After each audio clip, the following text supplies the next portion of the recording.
Boa noite, sou o Diácono Alberto, sou de paz. Estaremos neste momento dando início à nossa escola bíblica dominical, a nossa escola bíblica online, Semeando Vidas, hoje quarta-feira, 1º de junho de 2022. E essa escola bíblica, ela brotou no coração de nosso pastor Edmilson, para podermos nos aperfeiçoar no aprendizado das Escrituras Sagradas. As nossas aulas, elas ocorrerão todas as quartas-feiras, às 20 horas, né? E elas terão duração de 40 minutos apenas. E será feita através dessa plataforma ao vivo no Facebook. E nós já queremos te convidar a participar destas aulas, utilizando ali os comentários, nessa própria transmissão da EBO, Escola Bíblica Online, né? Que nós queremos te convidar a participar de nossas aulas, não como um simples ouvinte, mas fazendo suas perguntas, tirando as suas dúvidas, né? Para que assim que terminar a aula, nós esclarecendo as suas dúvidas, né? Através da luz da própria Bíblia, tá? Temos aqui a Bíblia de Estudos, estaremos tirando todas as dúvidas que possam ocorrer através desta matéria que estaremos ministrando. E para darmos início ao tema desta matéria, as cartas paulinas, eu quero já citar um texto de Romanos, capítulo 12, versículo 2, que nos ensina que devemos renovar as nossas mentes através do conhecimento da palavra de Deus. E assim as Escrituras relatam. Não se amoldem ao padrão deste mundo, mas transforme-se pela renovação da sua mente, para que sejam capazes de experimentar e comprovar a boa, agradável e perfeita vontade de Deus. E o nosso estudo ele estará sendo ministrado da seguinte forma. Faremos a introdução, às cartas paulinas, na qual, dentro da introdução, nós vamos estudar quem foi o apóstolo Paulo, o que são as cartas paulinas ou epístolas, como temos ouvido falar, como se divide as cartas ou estas epístolas paulinas. E no segundo tópico nós estaremos estudando as cartas especificamente, tá? E que elas serão divididas em cartas soteriológicas, que são as cartas para Romanos, 1ª e 2ª Coríntios e Gálatas. As cartas escatológicas, 1ª e 2ª Tessalonicenses. As cartas da prisão, Efésios, Filipenses, Colossenses e Filemão. E as cartas pastorais, 1ª e 2ª Timóteo e Tito. Embora a carta de 2ª Timóteo também tenha sido escrita enquanto Paulo estava preso. E dando início à nossa matéria, à nossa aula de hoje, nós vamos falar sobre a vida do apóstolo Paulo. Quem foi o apóstolo Paulo? E eu quero dizer para você, então, nesta noite, que Paulo, nascido Saulo de Tarso, comumente conhecido como Paulo de Tarso ou São Paulo, foi um dos mais influentes escritor, teólogo e pregador do cristianismo, cujas obras compõem parte significativa do Novo Testamento, tá? Então, o Novo Testamento ele tem ali 13 cartas ou epístolas que foram confeccionadas, escritas pelo apóstolo Paulo. E a influência que exerceu no pensamento cristão, chamado paulinismo, foi fundamental por causa do seu papel como preeminente. Ou seja, o que é preeminente? Que ocupa um lugar mais elevado, ou está acima dos demais apóstolos do cristianismo, durante a propagação inicial do Evangelho pelo Império Romano. Paulo também ele exerce uma grande influência na filosofia cristã, tendo o monge Agostinho de Hipona, um dos filósofos, tomado a decisão de se converter, estando ele no horto de Milão, quando ouviu uma voz de criança que repetia a frase "Tolle lege", toma e lê. Percebendo como uma mensagem do alto, ele abriu um livro que continha a carta do apóstolo Paulo aos romanos, que ele havia deixado sobre um banco, e ali ele leu o capítulo de número 13, versículo 13 e 14, e tomou a decisão de se tornar cristão. E este foi o versículo que ele leu: comportemo-nos com decência, como quem age à luz do dia, não em orgias e bebedeiras, não em imoralidade sexual e depravação, mas não em desavença e inveja. Pelo contrário, revistam-se do Senhor Jesus Cristo e não fiquem premeditando como satisfazer os desejos da carne. Pelo contrário, né?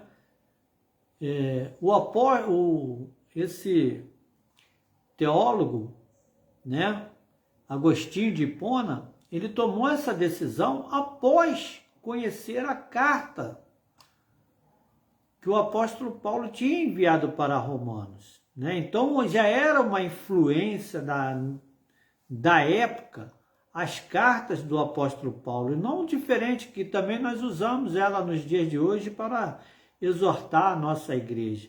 E também o outro filósofo chamado Tomás de Aquino, ele entendeu o propósito dos ensinos do apóstolo Paulo, e ele também leu uma de suas cartas, que dizia assim, sigam o caminho do amor e busquem com dedicação os dons espirituais, principalmente o dom de profecia. Pois quem fala em língua não fala aos homens, mas a Deus. De fato, ninguém o entende. Em espírito, fala mistérios, mas quem profetiza o faz para edificação, encorajamento e consolação dos homens.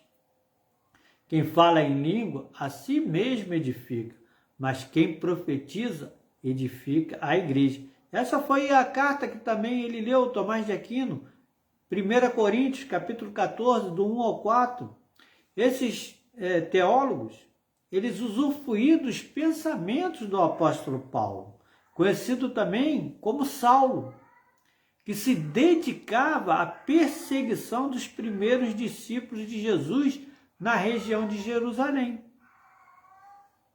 E de acordo com o relato na Bíblia, durante uma viagem entre Jerusalém e Damasco, numa missão para que, encontrando fiéis por lá, os levasse presos a Jerusalém, relatado em Atos dos Apóstolos, capítulo 9, Saulo ele teve uma visão de Jesus envolto, né, em uma grande luz.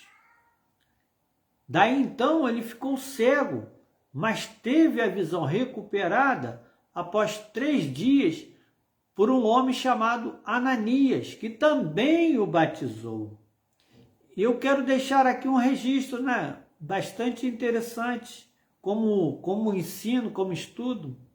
Em momento algum, a Bíblia relata que Paulo caiu do cavalo, né? Literalmente, não houve cavalo, ou seja, que ele vinha montado, apeou ou desceu do cavalo, ou foi empurrado do cavalo, de forma que veio a cair do cavalo.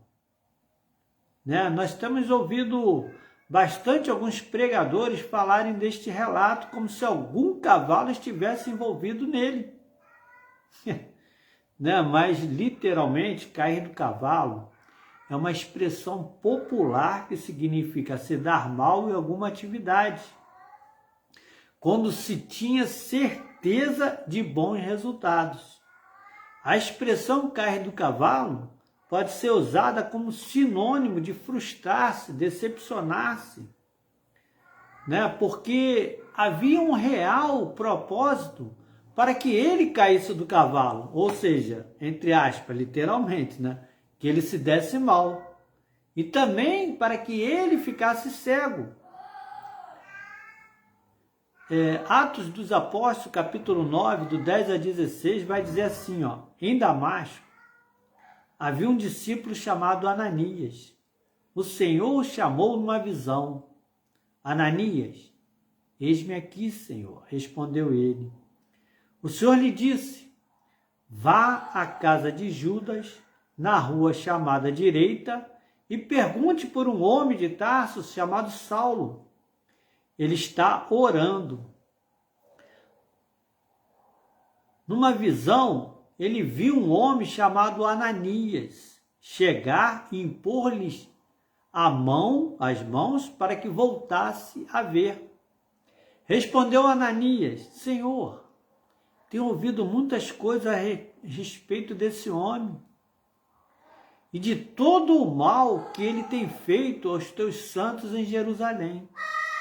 Ele chegou aqui com autorização dos chefes dos sacerdotes para prender todos os que invocam o teu nome. Mas o Senhor disse a Ananias, vá, este homem é meu instrumento escolhido para levar o meu nome perante os gentios e seus reis e perante o povo de Israel. Mostrarei a ele o quanto deve sofrer pelo meu nome.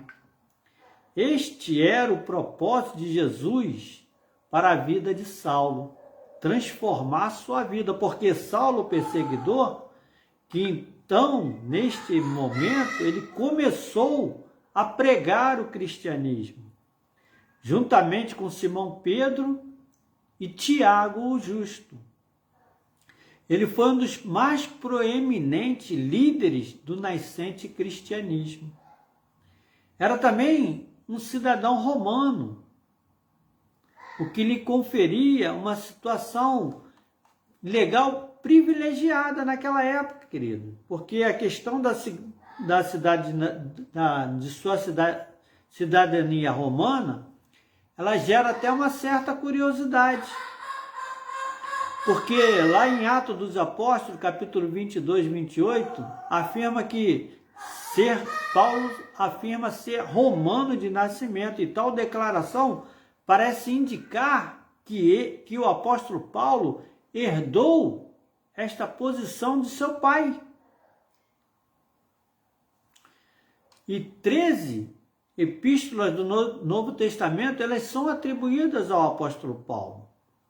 Mas como estudaremos mais à frente essas epístolas, cujo qual 7 delas são contestadas por estudiosos modernos, né, sobre a sua autoria, nós iremos falar isso mais um pouco à frente, porque agora estamos tratando apenas do apóstolo Paulo, né, e a sua filosofia. Porque Agostinho, queridos, ele desenvolveu a ideia de Paulo que a salvação ela é baseada na fé e não nas obras da lei. E também a interpretação de Martinho Lutero das obras de Paulo influenciou fortemente sua doutrina de sola fide, do latim por fé somente, também conhecida historicamente como doutrina da justificação pela fé. É a doutrina esta doutrina, ela distingue as denominações protestantes da Igreja Católica Romana e das igrejas ortodoxas e outras. porque a conversão de Paulo, ela mudou radicalmente o curso da vida daquele homem, né? Com suas atividades missionárias e obras, Paulo acabou transformando as crenças religiosas e a filosofia de toda a região da bacia do Mediterrâneo. E a sua liderança, influência e legado, queridos, levaram à formação de comunidades dominadas por grupos gentios que adoravam o Deus de Israel. Os gentios, eles adoravam o Deus de Israel por conta, né, da filosofia do apóstolo Paulo em transmitir a mensagem do Evangelho. E aderiram ao código moral judaico, mas que abandonaram o ritual e as obrigações alimentares da lei mosaica, por causa dos ensinamentos de Paulo sobre a vida e a obra de Jesus e seu Novo Testamento, ou seja, as boas novas, fundamentados somente na morte de Jesus e a sua ressurreição. Esse é o firme propósito do apóstolo Paulo, né? Falar da morte de Jesus e a sua ressurreição para a salvação do homem. E a principal fonte para informações históricas sobre a vida de Paulo são as pistas encontradas em suas próprias epístolas e também nos Atos dos Apóstolos, né? Os Atos dos Apóstolos, eles recontam a carreira de Paulo, mas deixam de fora diversas partes de sua vida, como a sua alegada execução em Roma. O relato do próprio Paulo sobre seu passado está principalmente relatado na Epístola aos Gálatas. E, queridos, de acordo com alguns acadêmicos, o relato da visita de Paulo a Jerusalém em Atos 11 contradiz o relato nas epístolas paulinas. Outros já consideram o relato de Paulo nas epístolas como sendo mais confiável do que os encontrados nos Atos dos Apóstolos. E o nome original de Paulo, ele era Saulo. Em hebraico, Shaul, ou em tiberiano, Saul, o que se pediu, o que se orou por. Esse é o significado do nome Paulo ou Saulo. E traduzido em grego, Saul ou Saulo, nome que divide com o bíblico rei Saul, um outro benjamita e primeiro rei de Israel, que foi sucedido pelo rei Davi da tribo de Judá. Segundo as suas próprias palavras, Paulo era um fariseu. E o uso de Paulo, em grego Paulus, em latim Paulus, que quer dizer baixo ou curto, aparece nos Atos pela primeira vez quando ele começou sua primeira jornada missionária em um território desconhecido. E muitos possuem essa dúvida. Saulo, o perseguidor, se tornou apóstolo? O Paulo, apóstolo? Por que Jesus mudou o seu nome? Mas nós não podemos afirmar com certeza a origem dessa ideia, apesar de que ouvimos bastante falar sobre esse tema, de que foi o próprio Jesus que mudou o nome de Saulo para Paulo, mas isso não é confirmado pela Bíblia, porque embora saibamos que algumas pessoas diligentemente a tenham estudado, mas parece que esta noção de Saulo, renomeado Paulo, é uma transcrição de um enredo do Antigo Testamento para a história desse grande apóstolo. né? Porque, como bem se conhece, Deus mudou proeminentemente o nome, né, de 2 patriarcas da Bíblia, do Antigo Testamento. O próprio Deus mudou o nome deles, né? Abrão para Abraão, né, em Gênesis 17:5, que o próprio Deus falou, e não se chamará mais o teu nome Abrão, mas Abraão será o teu nome, porque por pai de muitas nações te tenho posto. Né? E também o Senhor mudou o nome de Jacó para Israel, né? Em Gênesis 32:28, dizendo, não te chamará mais Jacó, mas Israel, pois como príncipe lutaste com Deus e com os homens e prevaleceste. E esta ideia, queridos, ela parece ser de que algo similar aconteceu com Paulo, quando ele encontrou a Jesus, né, na estrada de Damasco, relatada lá em Atos dos Apóstolos, capítulo 9. Mas não há evidência bíblica, no entanto, para apoiar uma mudança do nome de Saulo para Paulo. E nós vamos aqui vou relatar para vocês 6, né, versos de evidências bíblicas que provam que a noção popular ela está bastante errada, assim como do cair do cavalo, né? Jesus não mudou o nome de Saulo para Paulo, bem como em momento algum a Bíblia relata que existia um cavalo naquele momento em que ele estava indo no caminho de Damasco.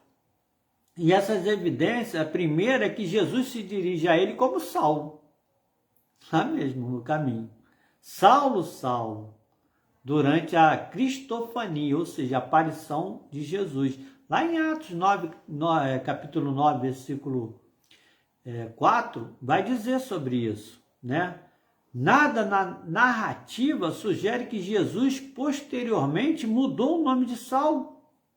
Em Gálatas 1:15, 17, Paulo fala de ser separado antes do nascimento para pregar aos gentios, mas não há menção a qualquer mudança de nome. E também Ananias se dirige a ele, né, como Saulo, após a sua conversão. Não há menção de uma mudança de nome também, ele ainda está chamando de Saulo, após o encontro de Saulo com Jesus. E o terceiro, o próprio Espírito Santo chama de Saulo, antes de sua primeira viagem missionária. Lá em Atos dos Apóstolos, capítulo 13, versículo 2 diz, e servindo eles ao Senhor e jejuando, disse o Espírito Santo, separai-me agora Barnabé e Saulo para a obra a que os tenho chamado. Seria, queridos, muito estranho, né? Pensa você, raciocina comigo, se tiver dúvida me passa depois que eu responderei, né? Então, a nossa irmã Sheila, não entendi, Deus mudou ou não mudou o nome de Paulo? Não mudou. E você vai entender daqui a pouco, minha irmã Sheila. Porque após sua experiência, né, o Espírito Santo, ele pediu para separar Barnabé e Saulo. E seria estranho que a terceira pessoa da Trindade continuasse chamando aquele homem pelo seu nome de perseguidor, se a segunda pessoa da Trindade, ou seja, Jesus, tivesse mudado para o seu nome de apóstolo há 4 capítulos antes, né? E após a sua experiência de conversão, ele é chamado de Saulo mais 11 vezes. Novamente, isso seria estranho caso Jesus tivesse mudado seu nome para Paulo. Compreendendo? A mudança decisiva de Saulo para Paulo, ela acontece lá em Atos, quando Paulo parte para as suas viagens missionárias para longe de Jerusalém. E essa mudança de Saulo para Paulo, né, ela foi sutil. Ela ocorre lá em Atos dos Apóstolos, capítulo 13, versículo 13, que diz assim, ó, de Pafos, Paulo, aí já fala não mais Saulo, e sim Paulo, e seus companheiros navegaram para Perge, que fica na Panfilha. Então, João Marcos os deixou ali e regressou a Jerusalém. Então, queridos, a pessoa que mudou o nome, né, de Saulo para Paulo, não foi Jesus, mas sim o doutor Lucas, que escreveu o livro de Atos dos Apóstolos. Esclarecemos essa dúvida? E Saulo e Paulo, eles sempre foram os dois nomes para a mesma pessoa. Ele é a mesma pessoa, tá? Não são duas pessoas, Saulo um, Paulo outro não. São a mesma pessoa. Em Atos 13, 9, é o argumento decisivo, que diz assim, ó, todavia, Saulo, também chamado Paulo, cheio do Espírito Santo. Aqui a pessoa convertida está sendo chamada de Saulo e Paulo, e não somente de Saulo tirano, e que foi renomeado Paulo o cristão. Saulo e Paulo são nomes alternativos de um mesmo homem, tanto antes como depois da sua conversão. Acontece que Saulo, ele é derivado do primeiro rei de Israel, da tribo de Benjamim, a qual Saulo ou Paulo também pertencia, né? Isso narrado lá em Filipenses 3:5. É simplesmente o nome hebraico para essa pessoa, Paulo. Um nome comum, é um nome bastante comum no grego, o koiné, né? Porque é derivado do sobrenome latino Paulus, né?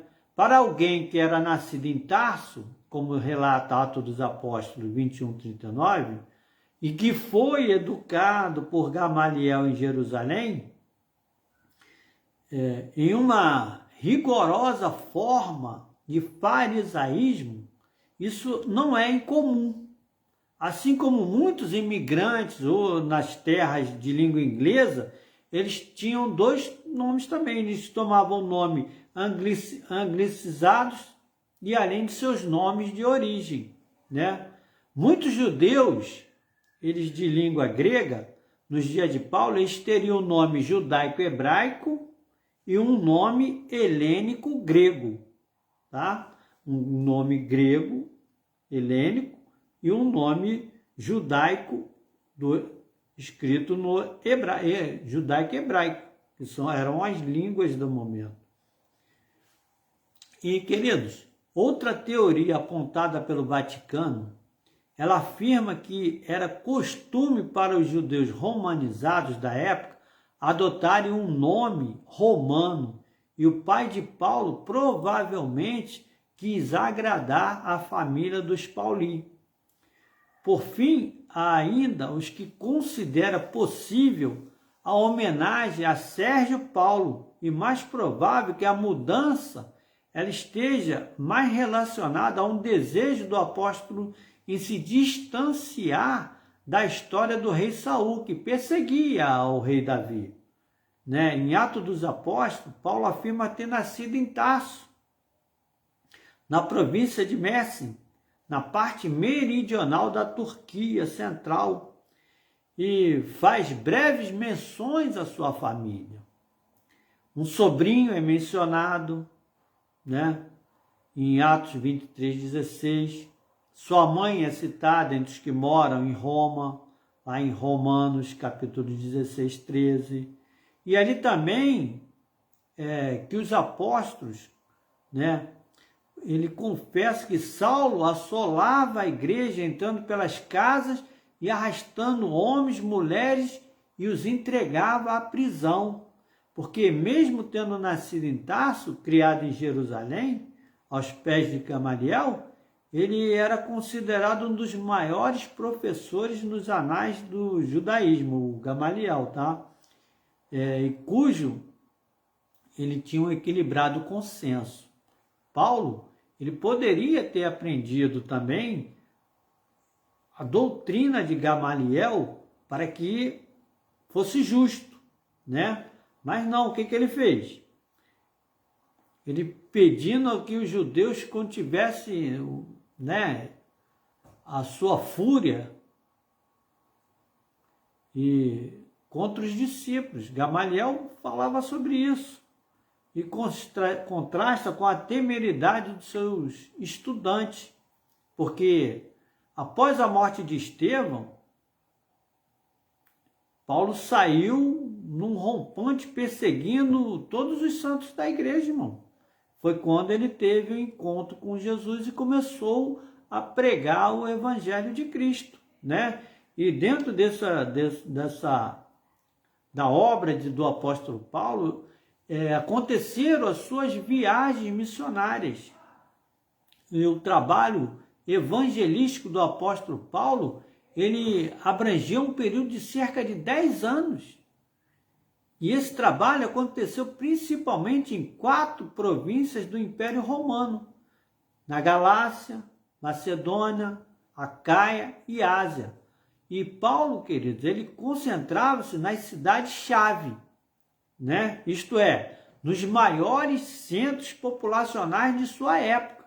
Era um grande evangelista, ele ia no lugar, era como se fosse no trem hoje, no metrô, na barca, né? Ele ia nos locais de grande concentração para falar do grande amor de Jesus, né? Quando alguns judeus e gentios aceitavam a mensagem do evangelho, logo esses convertidos tornavam-se o núcleo de uma nova comunidade local. Dessa forma, o apóstolo Paulo alcançou até mesmo as áreas rurais. A estratégia missionária usada pelo apóstolo Paulo pode ser resumida da seguinte forma. 1. Ele trabalhava nos grandes centros urbanos para que dali a mensagem se propagasse nas regiões circunvizinhas. 2. Ele pregava nas sinagogas a fim de alcançar judeus e prosélitos gentios. 3. Ele focava sua pregação na comprovação de que a nova dispensação é o cumprimento das profecias da antiga dispensação. Ele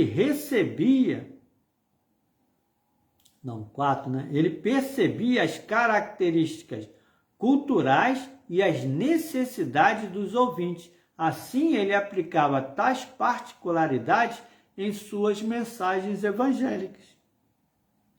E o a quinta forma dele agir, dele trabalhar como missionário, como evangelista, mantinha o contato com a comunidade cristã estabelecida. Esse contato se dava por meio da repetição de visitas e envios de cartas e mensageiros de sua confiança, né? E a sexta maneira do apóstolo Paulo em trabalhar o evangelho, ele estava sempre atento às desigualdades presentes na sociedade de sua época e promovia a unidade entre ricos e pobres, gentios e judeus. Além disso, ele solicitava que as igrejas mais prósperas auxiliassem as mais pobres, querido. Isso relatado em Atos dos Apóstolos, capítulo 14, 21, é dito assim: é possível perceber que o método de Paulo para estabelecer uma igreja local obedecia a um padrão regular. Primeiramente, era feito um trabalho dedicado ao evangelismo, com a pregação do evangelho. Depois havia um trabalho de edificação, onde os crentes convertidos eram fortalecidos e encorajados. Por último, presbíteros eram escolhidos em cada igreja para que a organização eclesiástica fosse estabelecida. Então ele montava toda a igreja, ele tinha essa visão, ele ia na cidade, pregava o evangelho, conquistava a crença cristã nas pessoas, faziam com que eles viessem a aceitar que Jesus era Senhor e Salvador, e aí ele mantinha o padrão, né? Estabelecia a igreja, indicava presbítero, mandava cartas, mandava visitas, fazia ele próprio visitas, né? E a sua primeira viagem missionária, né, ela está registrada lá em Atos, né? Capítulo 13, do versículo 1, né? Capítulo 13, do 1, 14, 28. Porque não se sabe exatamente quanto tempo durou esta primeira viagem, querido. Sabe-se apenas que ela deve ter ocorrido por volta de 44 e 50 depois de Cristo. E o ponto de partida foi a Antioquia, um lugar que havia se tornado um tipo de centro do cristianismo entre os gentios. Gentios são aqueles que não são judeus, tá? Os gentios somos nós, que não somos do povo descendentes de Abraão lá, do povo judeu, tá? E basicamente a viagem ela foi concentrada lá na ilha de Chipre e na parte sudeste da província romana da Galácia. E Barnabé, ele foi o líder até um determinado momento da viagem. E Paulo era o pregador principal. João Marcos, ele servia como auxiliar dos missionários principais. Entretanto, João Marcos deixou, literalmente os abandonou, retornou para Jerusalém e a partir desse ponto o apóstolo Paulo assumiu a liderança da missão nesta primeira viagem. E na segunda viagem, né, ela está registrada em Atos dos Apóstolos, capítulo 15, 36, do 15 e o 36, 18 ao 22. E o propósito dessa viagem, conforme o próprio Paulo diz, era visitar os irmãos por todas as cidades em que a palavra do Senhor já havia sido anunciada, queridos. Essa segunda viagem ele foi visitando onde ele já tinha conquistado a confiança dos gentios para que se tornassem seguidores de Cristo, né? E conforme o próprio Paulo diz, ele indo visitar as pessoas, né? No entanto, alguns eles discordaram, né, sobre a ida de João Marcos de novo nessa segunda viagem. Mas Paulo e Barnabé decidiram se separar. Então Paulo levou consigo Silas, o também chamado Silvano. Né? E essa data provável para essa segunda viagem missionária foi entre os anos de 50 e 54 depois de Cristo. E essa segunda viagem ela cobriu um território bem maior do que aquela primeira viagem, tá? Estendendo-se até a Europa desta vez, porque a obra evangelística ela foi concluída na Macedônia e Acaia. E as cidades visitadas foram Filipos, Tessalônica, Bereia, Atenas e Corinto. E o apóstolo Paulo, nessa segunda viagem missionária, permaneceu em Corinto um longo tempo. Ali ele pregou o evangelho e exerceu sua atividade profissional de fazer tendas. Ali ele não só pregava, como também ele ganhava o seu sustento através daquilo que ele sabia fazer, né? Que era construir tendas, né? E ele provavelmente um pouco depois ele também enviou a carta a Tessalonicenses, porque Paulo ele parou brevemente em Éfeso e ao partir ele prometeu retornar em uma outra ocasião. E a nossa aula já fica encerrada aqui na segunda viagem, tá? Já completamos os 40 minutos e na próxima estaremos concluindo as viagens do apóstolo Paulo, né? A sua terceira viagem missionária, o seu debate com Paulo, a sua prisão e sua morte. Estaremos tratando na próxima aula. Se alguém tiver alguma dúvida, pode escrever aí. A nossa irmã Sheila entendeu? Porque não foi como a troca de nome, só estou vendo essa pergunta da irmã Sheila, né? Não foi a troca feita como aconteceu com Abrão e como aconteceu com Jacó, tá? Foi simplesmente a mudança de nome ocorreu quando o Evangelho de Atos dos Apóstolos, escrito pelo doutor, né, Lucas, ele mencionou o nome pela primeira vez de Paulo, tá? Então ele era Saulo, mas continuava Paulo. E também não caiu do cavalo, tá? Então que todos tenham uma boa noite. Muito obrigado aí pela participação. E eu espero contar com vocês na próxima quarta-feira, no nome de Jesus. Amém.